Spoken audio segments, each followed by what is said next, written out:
यमदूतानां श्री राम रामेति गर्जनम। क्या महिमा है राम नाम की। भर्जनम भव बीजानां। हमारे कर्म जो है वो बीज है। कल शाम को हम बहुत देर इस विषय पर चर्चा करते रहे, बहुत देर हम इस विषय पर चर्चा करते रहे। मनुष्य के द्वारा किए गए कर्म ही बीज हैं, जिनको वो बोता है और समय आने पर वो बीज अंकुरित होते हैं और उस बीजों का परिणाम मनुष्य को भोगना पड़ता है। लेकिन भर्जनम भव बीजाना, ये जो कर्म के बीज हैं, इनको भी भस्म करने का सामर्थ्य किसमें है? श्री राम नाम में। संचित कर्म को भी क्षीण करता है कौन? श्री राम।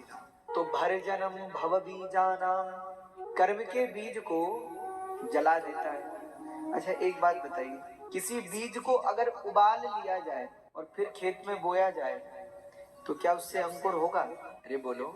हमारे कर्म के बीज राम नाम की अग्नि में उबल जाते हैं और उसके बाद खेत में पड़ने पर भी अंकुरित नहीं होते। भर्जनम भव बीजा। दूसरा, अर्जनम सुख संपदम।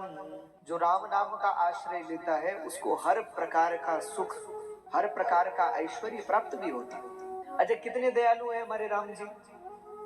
आप सब लोगों ने सुंदरकांड का पाठ किया कुछ दिन पूर्व रात्रि में यहाँ, अथवा आप अपने घर में कभी न कभी सुंदरकांड का पाठ तो करते ही होंगे।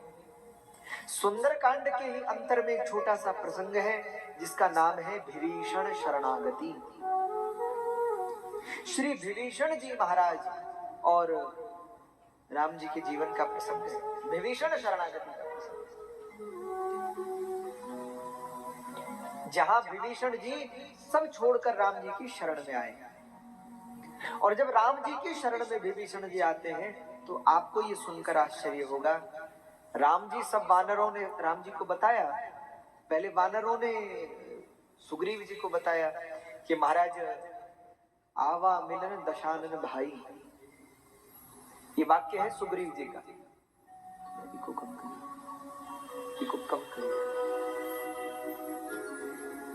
सुग्रीव जी राम जी से क्या कह रहे हैं? आपसे मिलने कौन आया है?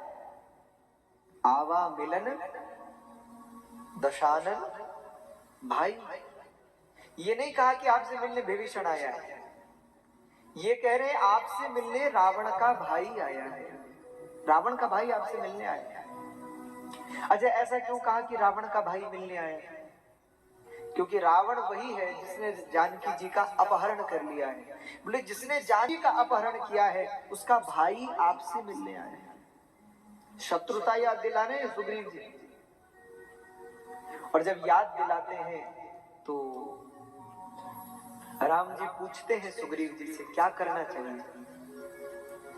तो सुग्रीव जी ने कहा प्रभु मेरे मन का भाव तो ये है, इसको हम बांध लेते हैं और कारागार में बंद कर देते हैं। बांध दो उसको। क्यों? बोले पता नहीं हमारे कौन से गुप्त भेद जानने आया है, इसलिए शत्रु को छोड़ना ठीक नहीं है, इसको बांध लीजिए। इसको कम करिए, बहुत ज्यादा डिले आ रहा है, डिले कम।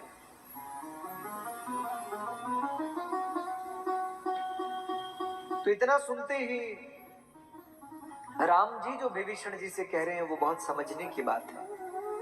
जब विभीषण जी ने कहा कि मेरा मत तो यह है इसको बांध लिया जाए, तो राम जी ने कहा मित्र तुमने जो कहा वो बहुत अच्छा कहा, लेकिन मेरा एक स्वभाव है। क्या स्वभाव है? बोले मेरे शरण में यदि पापी से पापी भी आ जाए मैं उसका परित्याग नहीं करता, उसको छोड़ता नहीं। अरे तुम तो विभीषण की बात करते हो, पर अगर रावण भी शरण में आ जाए तो उसको भी मैं स्वीकार लूंगा, अगर वो भी आ जाए। और